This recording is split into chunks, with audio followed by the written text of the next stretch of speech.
Okay, तो conductance conductivity क्यों decrease हुआ ये आपने देख लिया, कंडक्टिविटी क्यों डाइल्यूशन के साथ डिक्रीज होता है, ठीक है ना।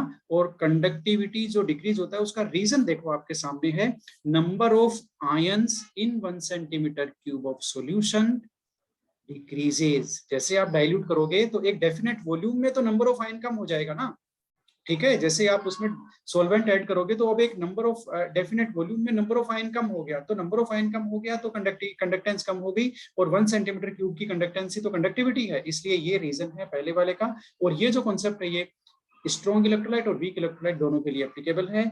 अब हम ले रहे हैं reason second, reason for second, यानी कि आपका जो सेकंड कॉन्सेप्ट है उसके लिए क्या रीजन है। सेकंड कॉन्सेप्ट देख लेते हैं जरा क्या है। सेकंड कॉन्सेप्ट है आपका मोलर कंडक्टिविटी इंक्रीज होती है, मोलर कंडक्टिविटी इंक्रीज होती है। चलो देखते हैं कैसे इंक्रीज होती है, ऊपर चलते हैं, हमारा डायग्राम कहाँ है। यस, ये रहा। मोलर कंडक्टिविटी की डेफिनेशन तो हम जानते हैं, मोलर कंडक्टिविटी क्या है, conductance of solution containing 1 mole of electrolyte, ठीक है। यहाँ पर इसमें भी 1 मोल है, 1 सेंटीमीटर क्यूब में भी, और 4 सेंटीमीटर क्यूब में भी 1 मोल है, ओके। लेकिन 4 सेंटीमीटर क्यूब वाले की जो कंडक्टेंस है वो ज्यादा है, किससे, आपके 1 सेंटीमीटर क्यूब से। इसका रीजन सुन लो, मेरी बात देखो ध्यान से सुनना जरा। यहां पर क्या बोलते हैं, रीजन अलग अलग है। स्ट्रॉन्ग इलेक्ट्रोलाइट के लिए रीजन अलग है और वीक इलेक्ट्रोलाइट के लिए रीजन अलग है। ये जो हम कंडक्टिविटी का जो रीजन देख रहे हैं ना वो तो दोनों के लिए है, लेकिन इंक्रीज यहाँ भी दोनों के लिए होगी मोलर कंडक्टिविटी, लेकिन रीजन अलग अलग है, ठीक है। तो फॉर वीक इलेक्ट्रोलाइट ले लेते हैं, फॉर वीक इलेक्ट्रोलाइट क्या रीजन है।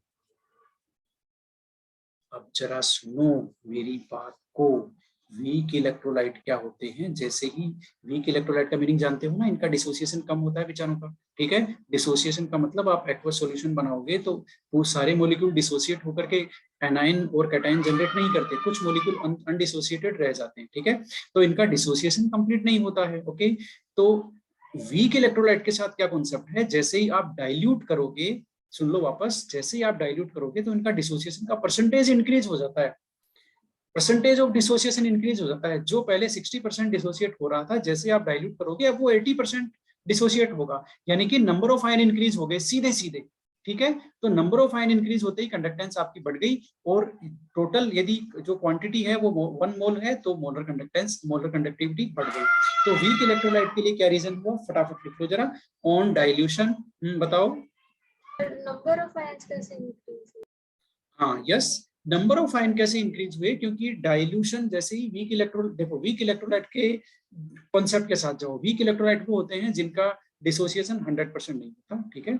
जैसे ही हम डाइल्यूट करते हैं तो इनका डिसोसिएशन का परसेंटेज इंक्रीज होता है। वीक इलेक्ट्रोलाइट का ये कॉन्सेप्ट है कि आप उनको डाइल्यूट करते चले जाएंगे तो उनका जो डिसोसिएशन का परसेंटेज है वो इंक्रीज होता चला जाएगा। यदि पहले 10 मॉलिक्यूल में से 6 मॉलिक्यूल डिसोसिएट हो रहे थे, अब आपने डाइल्यूट किया तो अब 70 होंगे, और डाइल्यूट किया तो 80 होंगे, इस तरह से आप डाइल्यूट करते चले जाएंगे तो लास्ट में नियर बाई 100% इनका डिसोसिएशन होता है, ठीक है। तो वीक इलेक्ट्रोलाइट के लिए कॉन्सेप्ट है कि ऑन डाइल्यूशन, लिखते जाओ है ना, on dilution lambda M increases, ठीक है। एक बार ये लिख लो फिर वापस बात करते हैं। बिकॉज, क्यों भाई, क्यों हुआ इंक्रीज लैम्डा एम डाइल्यूशन करने पर वीक इलेक्ट्रोलाइट के लिए, रीजन लिख लो फटाफट। Because degree of dissociation, because degree of dissociation of the weak electrolyte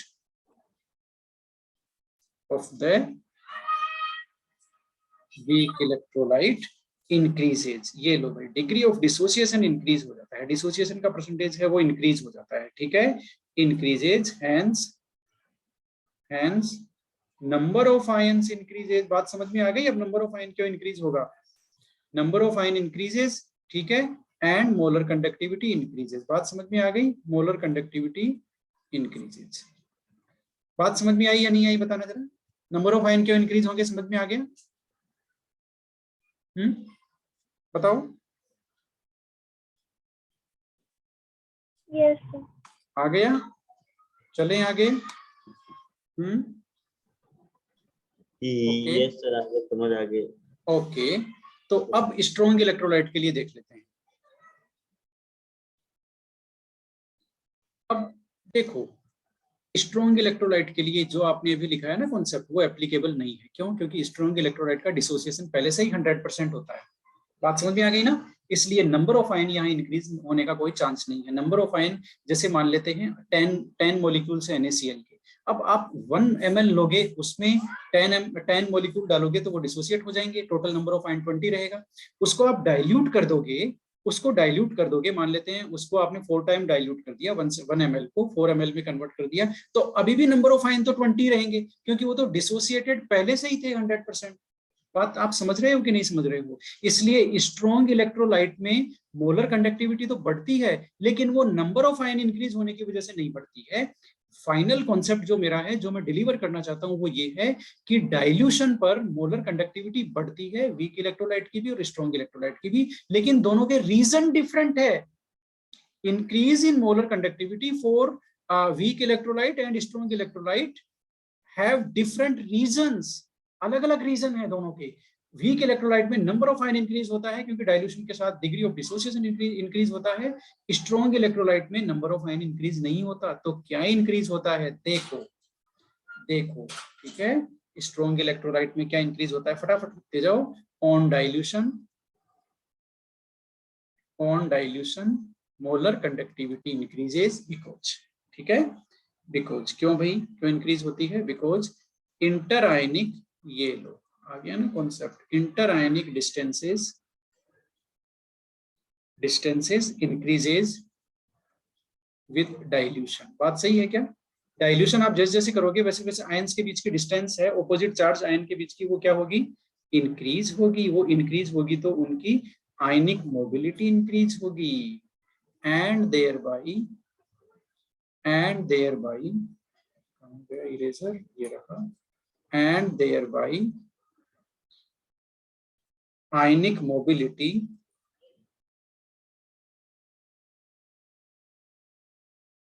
of ions increases, hence molar conductivity increases. बताओ समझ में आया कि नहीं आया? यहाँ पे कौन सा फैक्टर इंक्रीज हुआ? यहाँ पर आयनिक मोबिलिटी इंक्रीज हुई। देखो जैसे ही आप डाइल्यूट करोगे डिस्टेंस बढ़ जाएगी कैटायन और आयन के बीच की, तो उनके बीच का अट्रैक्शन फोर्स वीक हो जाएगा। अट्रैक्शन फोर्स वीक होगा तो वो इजीली मूव करेंगे, एक दूसरे को ड्रैग नहीं करेंगे। ये शायद मैंने आपको बताया हुआ है कि जितनी कम डिस्टेंस होगी तो कैटायन और आयन एक दूसरे को ड्रैग करेंगे, उसको फ्रीली मूव नहीं करने देंगे। तो आयनिक मोबिलिटी है वो यहाँ पर इंक्रीज होती है क्योंकि हमने डाइल्यूट कर दिया, तो आयन के बीच का डिस्टेंस इंक्रीज हो गया। अब वो ज्यादा फ्रीली मूव कर सकते हैं और उनका जितना अच्छा मूवमेंट होगा वो उतनी अच्छी इलेक्ट्रिसिटी कैरी करेंगे। ओके, आयनिक मोबिलिटी का रोल है उसमें। तो यहाँ पर आयनिक मोबिलिटी इंक्रीज हुई है जिसकी वजह से मोलर कंडक्टिविटी इंक्रीज हुई है।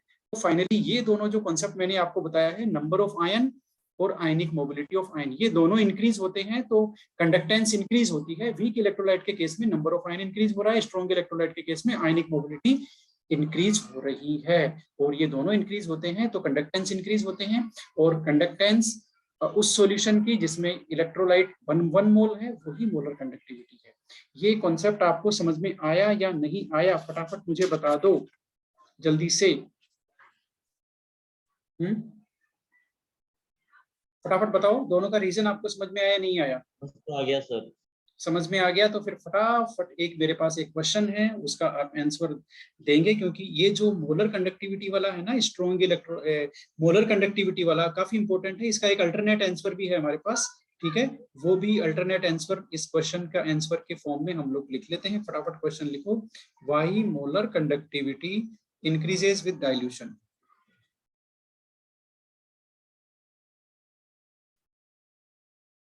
ये लो, क्यों इंक्रीज होती है भाई? इसका एक दूसरा, ये तो आपके सामने है ही है। आप वीक और स्ट्रॉन्ग इलेक्ट्रोलाइट के लिए अलग अलग ऑप्शन, अलग अलग जो रीजंस है, यू कैन डिफाइन। एक ओवरऑल रीजन भी है जो आपको एक इजी कॉन्सेप्ट आपको प्रोवाइड करता है। आप आंसर लिख सकते हैं वो, और वो आंसर क्या है देख लो जरा। आप जानते हो ना ये फॉर्मूला, कहीं सुना है क्या? ये फॉर्मूला कहीं सुना है क्या? बताना जरा, बता दो। वी क्या है? वी की डेफिनेशन आपने याद कर ली, ये बहुत इंपॉर्टेंट है। Volume of solution in centimetre cube containing 1 mole of containing 1 mole of electrolyte, ये V की डेफिनेशन देख लो भाई। यदि आप वो वॉल्यूम रखेंगे जिसमें 1 मोल ऑफ इलेक्ट्रोलाइट प्रेजेंट है सेंटीमीटर क्यूब में, है ना, वो V की वैल्यू है। Volume of solution in centimetre cube containing 1 mole of electrolyte. ठीक है, ये हो गया। अब एक चीज मुझे बताओ, सॉल्यूशन से डाइल्यूशन से पहले वॉल्यूम कितना था जिसमें 1 मोल प्रेजेंट था? 1 सेंटीमीटर क्यूब था कि नहीं था? बताना जरा। Situation number 1 before dilution. After, और इसमें भी 1 मोल ऑफ इलेक्ट्रोलाइट प्रेजेंट था, हमने एज्यूम किया था। ठीक है, आप इसके डाइल्यूशन कर देंगे। डाइल्यूशन हमने 4 टाइम्स किया तो कितना वॉल्यूम हो गया? 4 सेंटीमीटर क्यूब। 2 इसमें भी सेंटीमीटर। हाँ, इसमें भी 1 मोल प्रेजेंट है। तो V की वैल्यू इंक्रीज हुई कि नहीं हुई? बताना जरा। V की वैल्यू इंक्रीज हुई क्या? वही सर। पहले 1 थी, अब 4 हो गई ना, राइट? तो आपका लेमडा एम आपका इंक्रीज हुआ कि नहीं हुआ? बताना जरा। होगा। सर होगा। तो यहाँ से हम जस्टिफाई कर सकते हैं कि नहीं कर सकते, है ना? तो आप यहाँ से ये भी आंसर लिख सकते हो। क्या लिखोगे? फटाफट लिख लो, lambda M increases with dilution, because, फटाफट लिख लो, lambda M increases with dilution, lambda M increases with dilution because, फटाफट लिख लो, इसको हम समराइज कर रहे हैं। Total volume of solution in centimeter cube containing 1 mole of electrolyte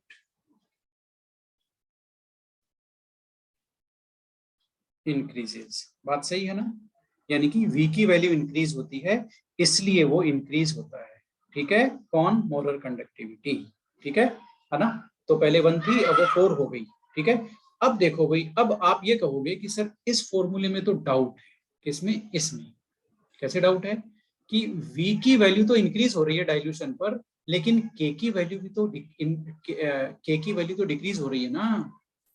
K की वैल्यू डिक्रीज हो रही है, और ये हमने ऊपर ही पढ़ा है कि K की वैल्यू डिक्रीज होती है। सही है कि नहीं है? बताओ जरा। ये देखो, आपने पढ़ा है डाइल्यूशन पर K की वैल्यू डिक्रीज होती है। ठीक है, तो इसका मतलब यहाँ इस फॉर्मूले में, यदि इस फॉर्मूले से आप केवल V की वैल्यू के बेसिस पे कैसे कंक्लूजन निकाल सकते हो कि लैम्डा एम इंक्रीज हो रहा है? K की वैल्यू का भी तो रोल है। कप्पा जो है उसकी वैल्यू डिक्रीज हो रही है ना? डाइल्यूशन पर यदि V इंक्रीज हो रहा है तो कप्पा डिक्रीज हो रहा है। तो लैम्डा एम का कैसे पता चलेगा कि वो ओवरऑल इंक्रीज होगा कि डिक्रीज होगा? तो यहाँ पर एक छोटा सा एडिशनल पॉइंट है, K की वैल्यू के बारे में लिख लो। It has been found that, फटाफट लिख लो, इस आंसर का ही पार्ट है। K का जो डाउट है उसको सेटिस्फाई कर रहा है। It has been found that, क्या फाउंड हुआ भाई? Decrease in kappa on dilution is more than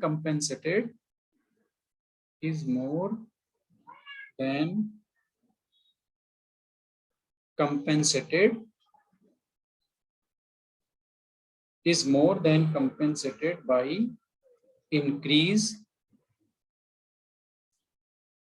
in volume of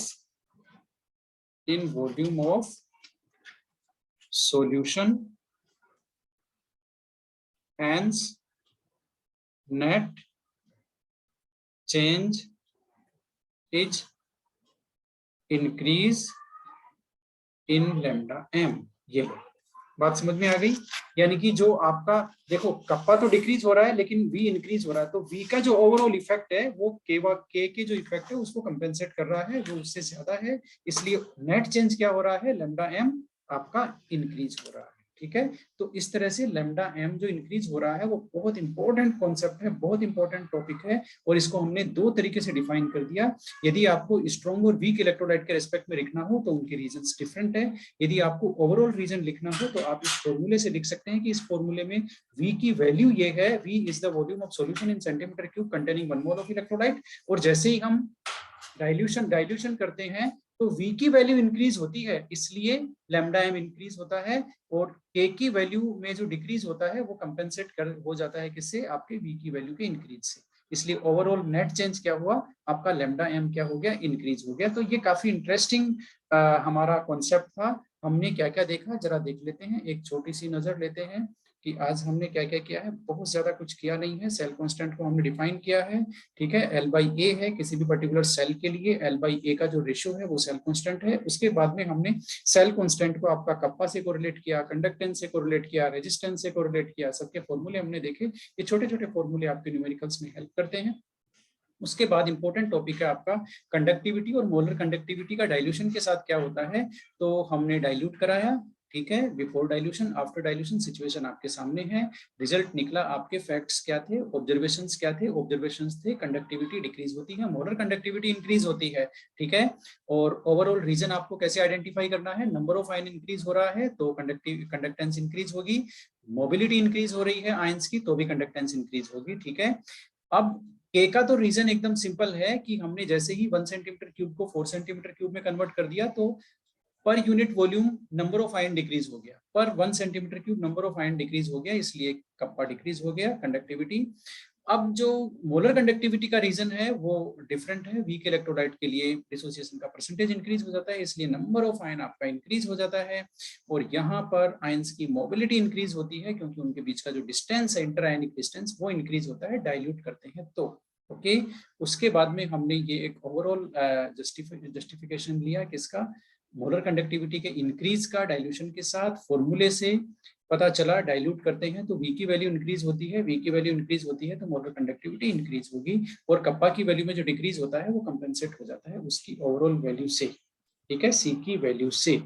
अब आज के लिए एक लास्ट टर्म है और उसके बाद हमारी हम क्लास खत्म कर देंगे। आप एक अच्छी सी डेफिनेशन लिखिए जो हमें आगे परेशान करने वाली है, लिमिटिंग मोलर कंडक्टिविटी। ये आपको काफी परेशान करने वाली है न्यूमेरिकल्स में, लिमिटिंग मोलर कंडक्टिविटी, और इसको हम डिनोट करते हैं लैम्डा एम नॉट से। किससे, lambda M naught. Lambda M molar conductivity, limiting molar conductivity हो गई आपकी लैम्डा एम नॉट, ठीक है। अब ये लिमिटिंग मोलर कंडक्टिविटी क्या है समझ लो जरा। आपने अभी एक सॉल्यूशन लिया और आपको पता चला कि ऑन डाइल्यूशन क्या होता है भाई, मोलर कंडक्टिविटी क्या होती है बताना जरा, बता भी दो। इंक्रीज, मोलर कंडक्टिविटी इंक्रीज होती है, इसका मतलब हम डाइल्यूट करते जाएंगे तो मोलर कंडक्टिविटी क्या इंक्रीज होती चली जाएगी और वो इनफाइनाइट तक इंक्रीज होती रहेगी। बताओ जरा, ये तो क्वेश्चन एक लिमिट तक होगी, लिमिट तक होगी। उसके बाद क्या हो जाएगा, कांस्टेंट, यस। उसके बाद लैम्डा एम यानी कि मोलर कंडक्टिविटी की वैल्यू कांस्टेंट हो जाएगी। तो वो जो कांस्टेंट मान लेते हैं हमने, हमारे पास एक सॉल्यूशन, आपके पास एक 1 ml का सॉल्यूशन आया, आपने उसको डाइल्यूट किया 2 टाइम, 3 टाइम, 4 टाइम, 5 टाइम, इतना इनफाइनाइट टाइम डाइल्यूट कर दिया। आपने देखा मोलर कंडक्टिविटी बढ़ती जा रही है। जब आप उसको इनफाइनाइट टाइम डाइल्यूट कर देंगे तो मोलर कंडक्टिविटी की वैल्यू कांस्टेंट हो जाएगी, और उस सिचुएशन में हम कहेंगे उसको लिमिटिंग मोलर कंडक्टिविटी। किसको, उस मोलर कंडक्टिविटी को जो इनफाइनाइट टाइम्स डाइल्यूट करने के बाद में हमें ऑब्जर्व हुई है। बात समझ में आई, उसको बोलते हैं लिमिटिंग मोलर कंडक्टिविटी, ओके। जो लास्ट कांस्टेंट होंगे वही ना, हाँ, जो लास्ट कांस्टेंट होगी, जो मैक्सिमम मोलर कंडक्टिविटी है किसी सॉल्यूशन की, जो उसको डाइल्यूट करने पर हम ऑब्टेन कर सकते हैं, है ना, ऑन मैक्सिमम डाइल्यूशन, है ना। यहाँ पर देखो दो टर्म है, या तो आप इनफाइनाइट डाइल्यूट कर दो उसको, इनफाइनाइट टाइम्स डाइल्यूट कर दो, ठीक है, इनफाइनाइट डाइल्यूशन जिसको बोलते हैं, या आप इसको जीरो कॉन्सेंट्रेशन सिचुएशन भी बोल सकते हैं। जीरो कॉन्सेंट्रेशन यानी कि इनफाइनाइट डाइल्यूट कर देंगे, इनफाइनाइट टाइम्स डाइल्यूट कर देंगे किसी सॉल्यूशन को, तो उसमें इलेक्ट्रोलाइट का जो अमाउंट है वो नेग्लिजिबल रह जाएगा, इसलिए हम उस सिचुएशन को बोल सकते हैं जीरो कॉन्सेंट्रेशन। बात समझ में आई कि नहीं आई, उसको हम जीरो कॉन्सेंट्रेशन बोल सकते हैं। कैसे, क्योंकि सोलवेंट के कंपैरिजन में इलेक्ट्रोलाइट का अमाउंट नेग्लिजिबल होगा। तो हम ये भी बोल सकते हैं कि molar conductivity at infinite dilution is known as limiting molar conductivity, या फिर molar conductivity at zero concentration is known as limiting molar conductivity. बात समझ में आ गई, जीरो कॉन्सेंट्रेशन का टाइम आपको समझ में आ गया। इनफाइनाइट टाइम्स डाइल्यूट करेंगे तो जो कॉन्सेंट्रेशन होगी उसी को हम जीरो कॉन्सेंट्रेशन बोलते हैं, ये मानते हुए कि अब वहां पर इलेक्ट्रोलाइट का जो अमाउंट है वो नेग्लिजिबल है ना, ओके। तो अब इसकी डेफिनेशन लिख लो, आज के लिए इतना ही करेंगे और ज्यादा करेंगे नहीं, फटाफट लिख लो। मोलर कंडक्टिविटी, ये बहुत अच्छी टर्म है, न्यूमेरिकल्स में आपके साथ रहेगी मोलर कंडक्टिविटी और ये limiting molar conductivity.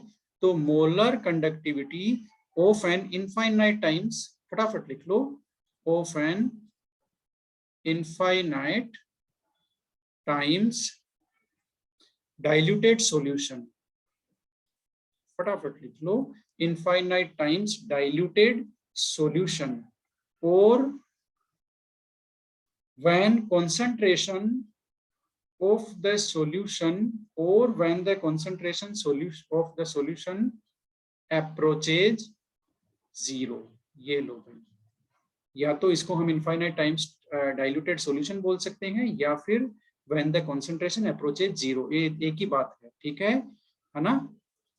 is known as limiting molar conductivity. बात समझ में आ गई? लिमिटिंग मोलर कंडक्टिविटी आपका लैम्डा एम नॉट। बात समझ में आई कि नहीं आई, है ना। या तो ये बोल सकते हैं लिमिटिंग मोलर कंडक्टिविटी, या फिर बोल सकते हैं और molar conductivity at infinite dilution. बात सही है ना, इनफाइनाइट डाइल्यूशन। ये लो भाई लैम्डा एम नॉट। डेफिनेशन समझ में आ गई? एक सॉल्यूशन लिया, उसको डाइल्यूट करते चले गए, उसकी मोलर कंडक्टिविटी इंक्रीज होती चली गई। एक सिचुएशन ऐसी आएगी जब हम उसको इनफाइनाइट टाइम्स डाइल्यूट कर देंगे, हालांकि practically it is not possible. आप जानते हो ना, प्रैक्टिकली इनफाइनाइट को हम अचीव नहीं कर सकते। ओके, तो इनफाइनाइट डाइल्यूशन जब उसका हो जाएगा, जब उसकी concentration when the concentration of solution approaches zero, तब उसकी जो मोलर कंडक्टिविटी है वो इंक्रीज होना बंद हो जाएगी। उसको हम कहेंगे लिमिटिंग मोलर कंडक्टिविटी, है ना। और इसकी ही हम बात करने वाले हैं कल, और बहुत सारी न्यूमेरिकल्स इसके बेसिस पे हम लोग सोल्व करने वाले हैं, मोलर कंडक्टिविटी के बेसिस पे। ठीक है, तो आज के लिए इतना ही और हम मिलेंगे कल।